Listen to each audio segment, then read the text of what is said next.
Welcome back to the Quickbooks video series hosted by Protea Academy. In today's video, we'll take a look at classes and locations.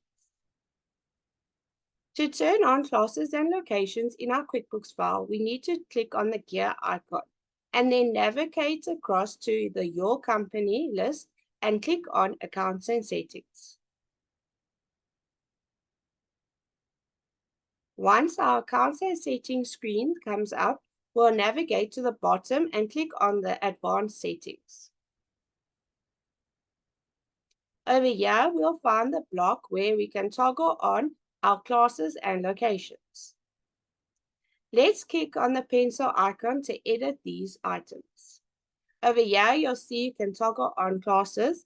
It will ask you if you want a reminder to make sure that you use a class for each transaction, and we can toggle on our locations.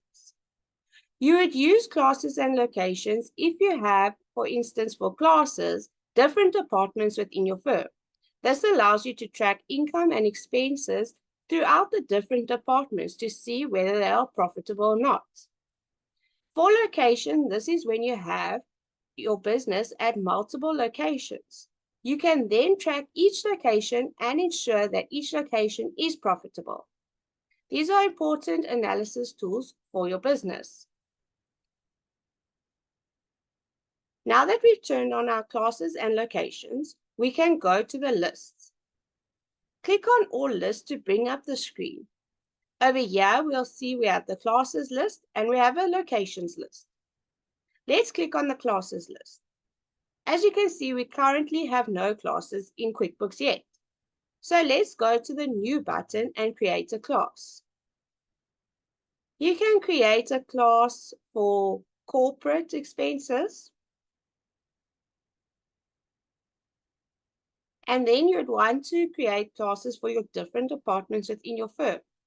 Let's create a class for manufacturing. And then let's create a class for retail.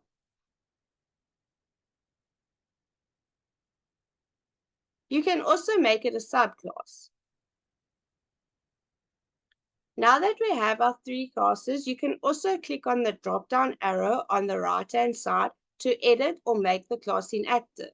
If you click on Run Report, it will bring up all transactions that are classed under that particular class.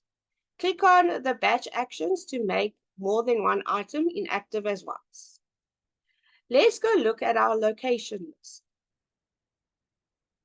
As you can see, we also don't have any locations yet in QuickBooks. Let's click on the New. Let's make a location AB.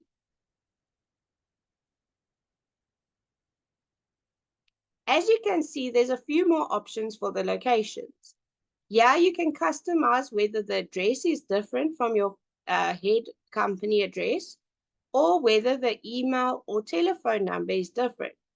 You would customize and edit this information so that when that location is used, it will use the information you have edited here. For instance, if you need a different name on the sales invoice, you could edit that information here. Let's go make a few more locations. Let's make location CD. And let's make location EF. As you can see here, we have now our three locations in the list. Let's go see how locations and classes look in some of the source documents we've previously looked at in previous videos. First up, we'll look at the bills. As you can see, there's a new block on the bill with the location. We can click the drop-down menu and select from one of the locations we added. We can also click on the Add New button here to add a new location. If you scroll down, you'll see that each line item has a class. Therefore, you can only have one location per bill, but you can have one class per line item. So if you had an advertising bill that needs to be split between departments, you could then split the bill going to the same account, but to different departments. However, you can only use one location at a time. Let's create this bill so that we can see how it looks on our reports later on.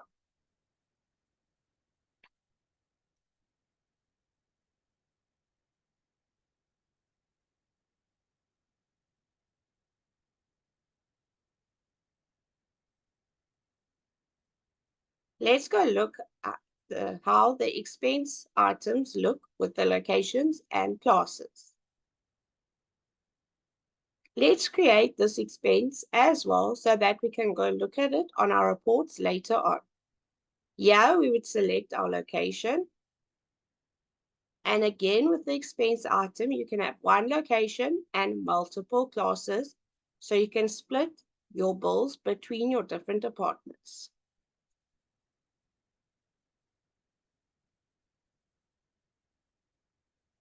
Let's go look at how our journal entries look.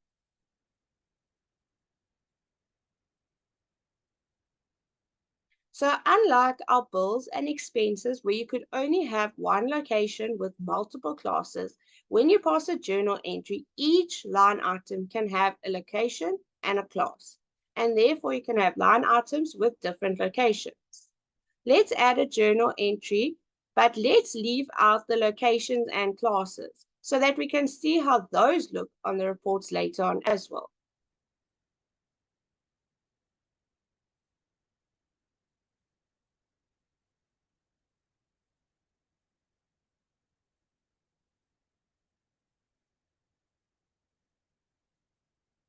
Let's take a look at our bank deposits, as this is also something that you might want to add a class or location to. Over here, you would have to click if you want all locations or if you want to select a location for your bank deposit or use the current location. And if we scroll down to add the funds to this deposit, we can see that we can add classes per line item. Let's go take a look at the reports and how using classes and locations can really benefit your business.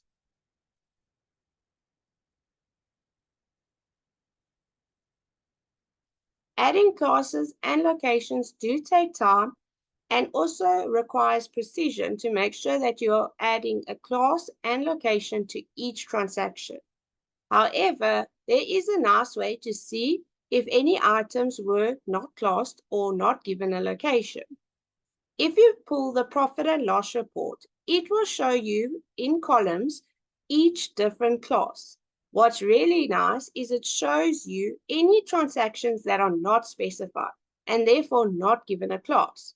So if you are processing with classes, your not specified column should be very little, and it's an easy way to review if you have forgotten to add a class.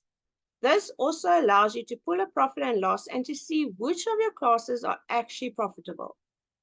You can also take the same P&L and change the columns to by location, and you'll be able to see the expenses and income by location as well as the non-specified income and expenses. So these are the ones you haven't given a location to. This is really good to also see if each location you are operating your business at is profitable.